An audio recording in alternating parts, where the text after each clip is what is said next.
Section 1. You'll hear a woman complaining about an item she has bought. First, you have some time to look at questions 1 to 4.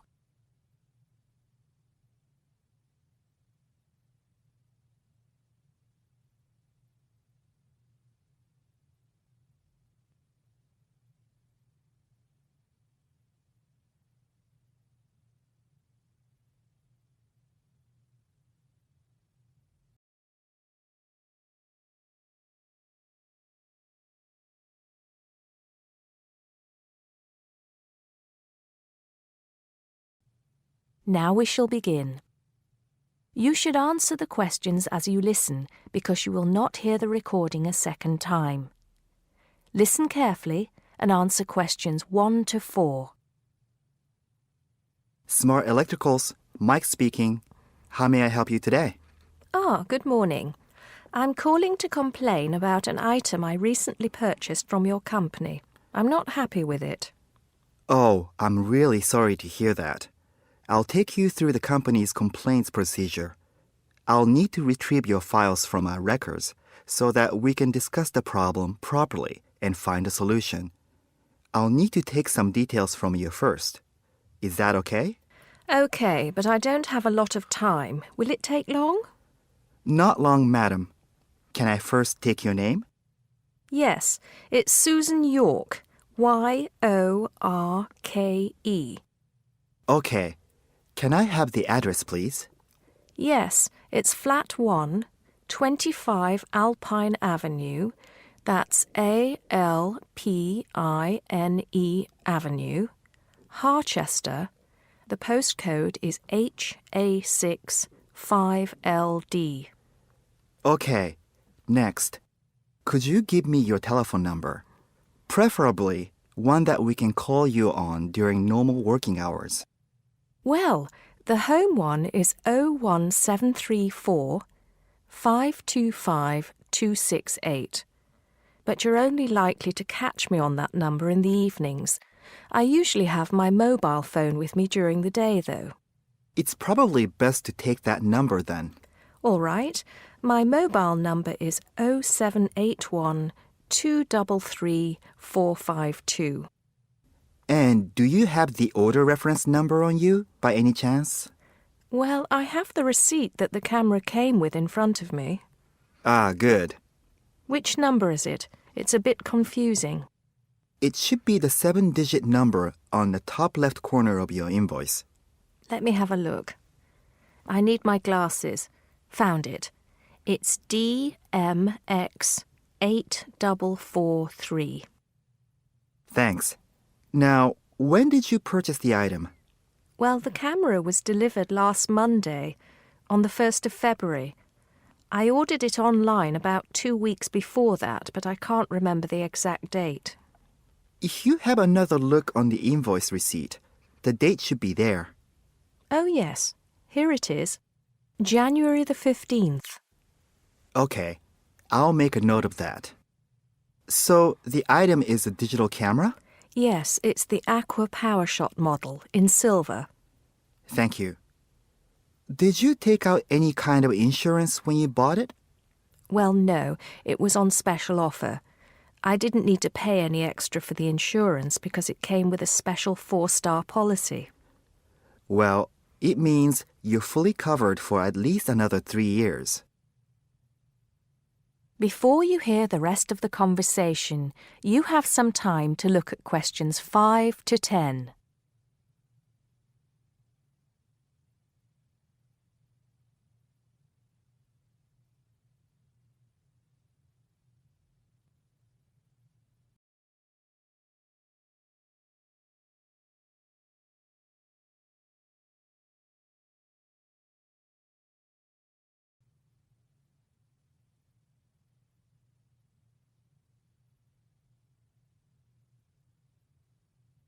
Now listen and answer questions 5 to 10.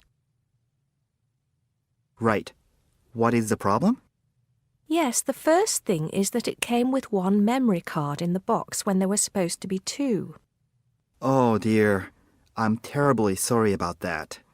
It must have been an oversight in the packing department. I can do something about that straight away and get one sent out to you. Well, that's not the only thing. I bought it as a present for my niece because she loves swimming. It said on the website that it was waterproof, but when she took it on holiday and tried to use it underwater, it got ruined because water got into the lens. You can imagine how disappointed my niece was. I certainly can. Were those the only problems? No, there was one other thing. It came with a case to protect it. When I opened the box to take the case out, I saw that it had a big scratch on it. We're really sorry about that. I can offer to have the camera repaired for you.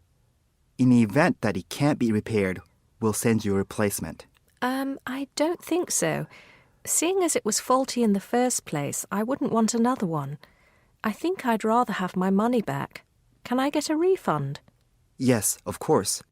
If you send it back to customer services, I'll make sure it's dealt with. Thank you very much. That is the end of section 1. You now have half a minute to check your answers.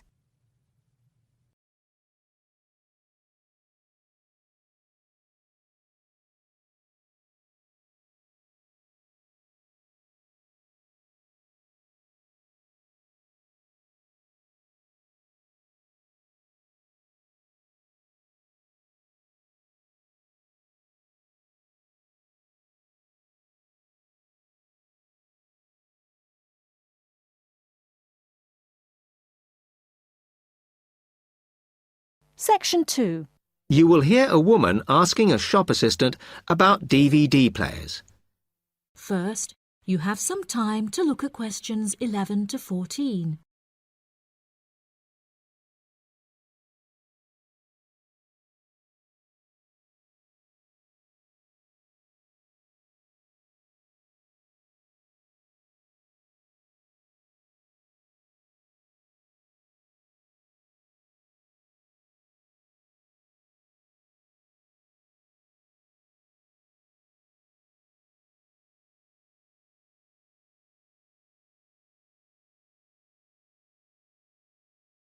Now listen carefully and answer questions 11 to 14. Hello, I'm interested in buying a DVD player. Can you help me, as I don't know very much about them? Of course. We sell quite a range. Actually, we're doing a customer survey at the moment, so I wonder if I could fill in this form about you, and that will actually help me to advise you on the best DVD player for you. Oh, okay. First of all, your occupation. Student. Okay. Then, have you already got a DVD player? No, I've never had one before. Uh-huh. And how much do you think you want to spend on a player? I'm not sure, really, but I have got a budget. My friend said I should allow about £100, but I can't afford over £85, so that's what I'm working on. Mm-hmm. And do you watch DVDs very often? Depends what you mean by often. I don't know what the norm is. Is it about 2 a week? I suppose I watch 3 a month. That's enough for me. Yes. What sort of films do you like watching then? Action movies? Not really. Oh. My boyfriend always insists we watch science fiction movies, but I prefer thrillers. Something to get your teeth into. Okay, just one more. Do you watch other DVDs? Ones that are not films, like music or something? Not much, because I don't want to spend the money on something I can watch on TV, but I occasionally rent out comedy programmes, and I fight with my boyfriend over all the sports DVDs he watches. Before you hear the rest of the programme, you have some time to look at questions 15 to 20.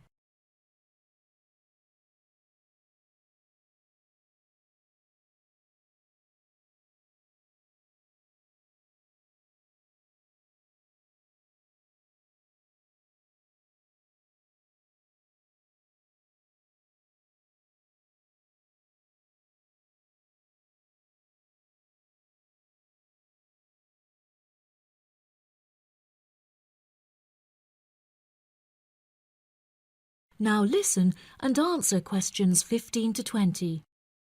OK, let me explain a bit to you about the DVD players that are in your price range. First, there's the DB30, which has only got basic features, but it is a bargain at £69. Now, all the DVDs come with an after-sales service that starts when the guarantee runs out. As it's so cheap, the DB30 comes with a limited after-sales service, as it only includes parts. You would have to pay for most of the repair. Seems okay. Then, a slight grade up from that is the XL643. This comes with an additional feature in that it has an extra button allowing you to record. That's quite useful. Oh, yes. That would mean spending less on DVDs to watch. Yes, so you'd make the extra money back on it that it costs. Let me see how much it is. Yes. That one's actually reduced at the moment from £79 to £71.99. Oh. I think it's worth the extra myself. And is that the same level of after-sales service as the other one? Well, you get a bit more for your money because what we're offering is a discount on labour. So you don't pay the full price if you have to call an engineer out. I see. Then the last one is this Tri-X24. It's a very good player, and you can use it to listen to your CDs as well as watch DVDs. It looks nice, but I bet it's expensive. No, it's not top of the range. Let's see. Yes, it's £94. But what you have to remember is that that includes insurance, so you don't have to pay extra for that. And it comes with a guarantee that's valid for 3 years, as opposed to the usual one. What do you think? Maybe.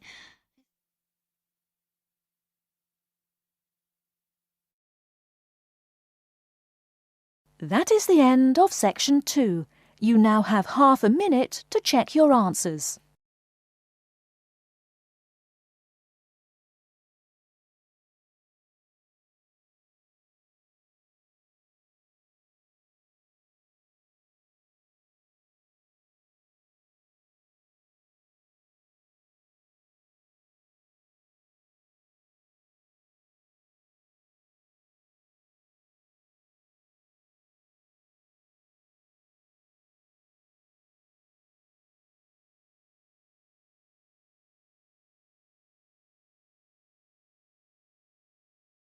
Section 3. You are going to hear an introduction to the facilities and regulations of the main university library. You will hear 3 different speakers describe different aspects of the library. First, you have some time to look at questions 21 to 24.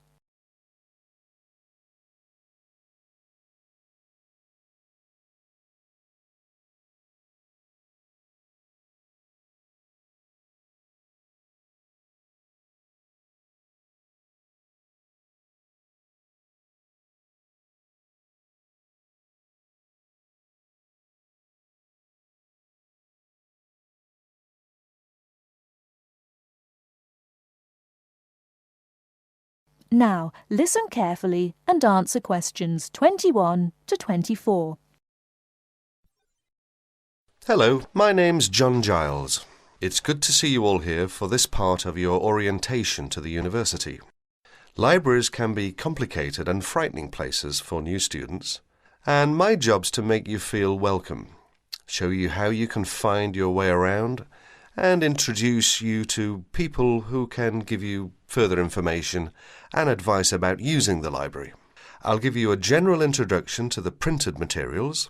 Then Susie, who you will meet in a few minutes, will talk about our multimedia services. And finally, Jonathan Freeland, our head librarian, will outline the rules and regulations you must observe as library users.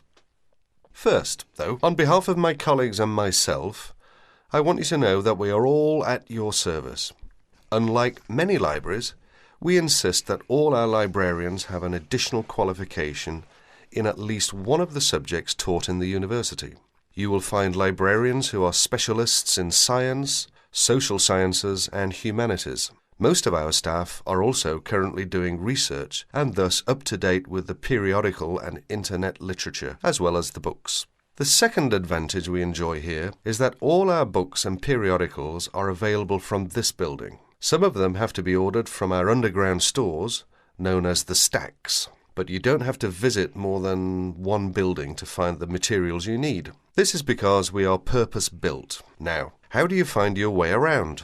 As you no doubt saw in the entrance hall, there is a plan of the library showing you where the books and periodicals can be found for any particular subject. We keep the books and periodicals for each subject on the same floor, so for instance, environmental sciences are colour-coded green and are housed on the ground floor towards the front. Geography is colour-coded brown and can be found on the ground floor towards the back of the building. Each room is organised on the same plan. Reference books, which cannot be taken out of the library, are found at the far end of each room, near the librarian's desk, or station as we call it. Next to them, on the right, are periodicals for the last 2 years. The rest of the shelves contain general books on the subject. These can be borrowed. Lastly, the domestic arrangements. Seating. Before you hear the rest of the talk, you have some time to look at questions 25 to 30.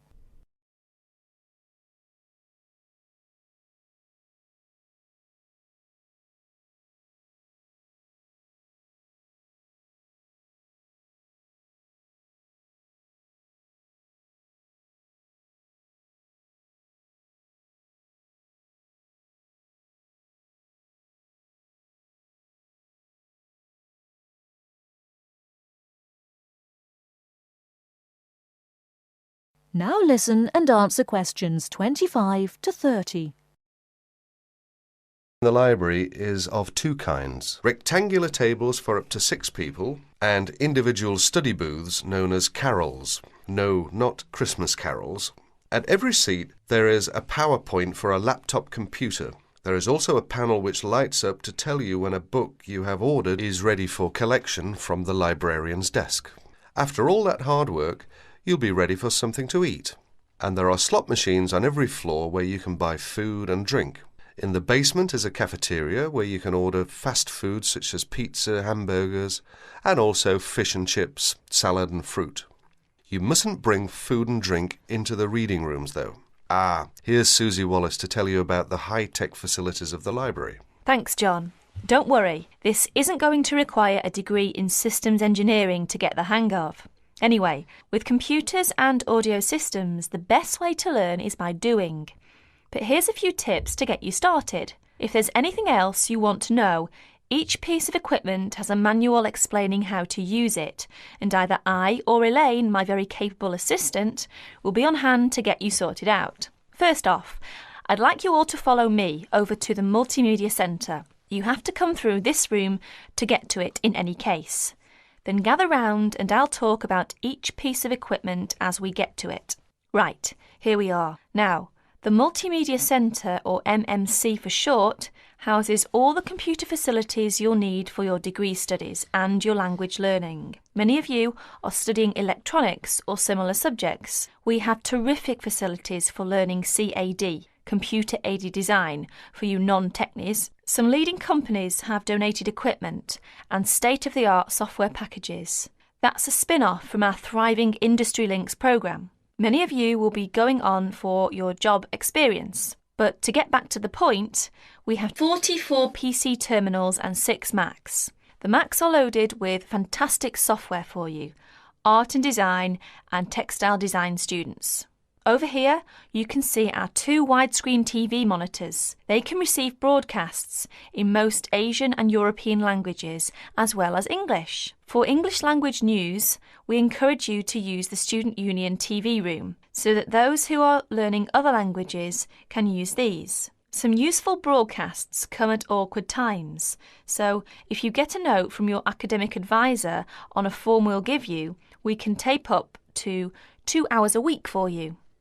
In a moment, I leave you to explore on your own, but here's our head librarian to say a brief word about library regulations. Good morning. I'm sorry to sound like a police officer, but there are a few rules we all need to observe for the benefit of everybody. Courtesy to staff and other library users comes high up the list. Second, the security and safekeeping of materials is essential. All library items are electronically tagged. If the beeper goes off as you leave, you must return to the checkout desk. You are not allowed to bring any bags, packages, or outdoor clothing into the reading rooms. You must leave them in the lockers outside in the corridor. You must take reasonable care of library materials while they are in your possession and return them within 2 weeks of borrowing them. Failure to return them on time without a good reason will result in a fine. When you register to join the library, you will get a copy of the full rules and you must sign this to say that you obey them. That is the end of Section 3. You now have half a minute to check your answers.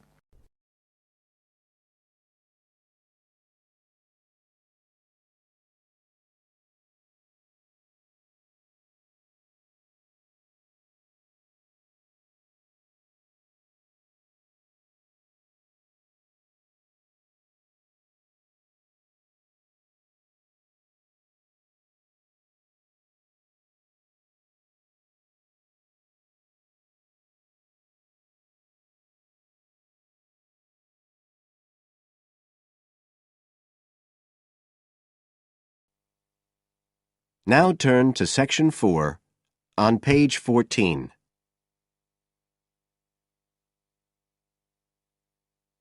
Section 4. You will hear a speaker giving a talk about some recent research about unusual life forms. First, you have some time to look at questions 31 to 40 on pages 14 and 15.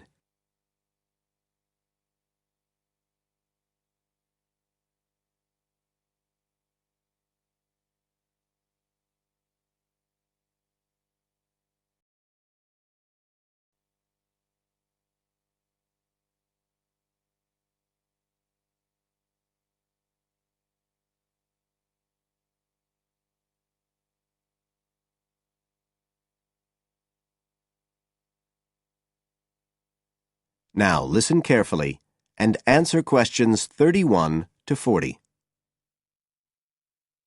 Hello, everybody, and welcome to the 6th of our ecology evening classes. Nice to see you all again. As you know from the programme, today I want to talk to you about some research that is pushing back the frontiers of the whole field of ecology. And this research is being carried out in the remoter regions of our planet, places where the environment is harsh and, until recently, it was thought that the conditions couldn't sustain life of any kind. But life forms are being found, and these have been grouped into what is now known as extremophiles. That is, organisms that can survive in the most extreme environments. And these discoveries may be setting a huge challenge for the scientists of the future, as you'll see in a minute. Now, the particular research I want to tell you about was carried out in Antarctica, one of the coldest and driest places on Earth. But a multinational team of researchers from the US, Canada, and New Zealand recently discovered colonies of microbes in the soil there where no one thought it was possible. Interestingly enough, some of the colonies were identified as a type of fungus called Bouveria bassiana, a fungus that lives on insects. But where are the insects in these utterly empty regions of Antarctica? The researchers concluded that this was clear evidence that these colonies were certainly not new arrivals. They might have been there for centuries, or even millennia. Possibly even since the last ice age. Can you imagine their excitement? Now, some types of microbes had previously been found living just a few millimetres under the surface of rocks, porous Antarctic rocks. But this was the first time that living colonies had been found surviving, relatively deeply in the soil itself, several centimetres down, in fact.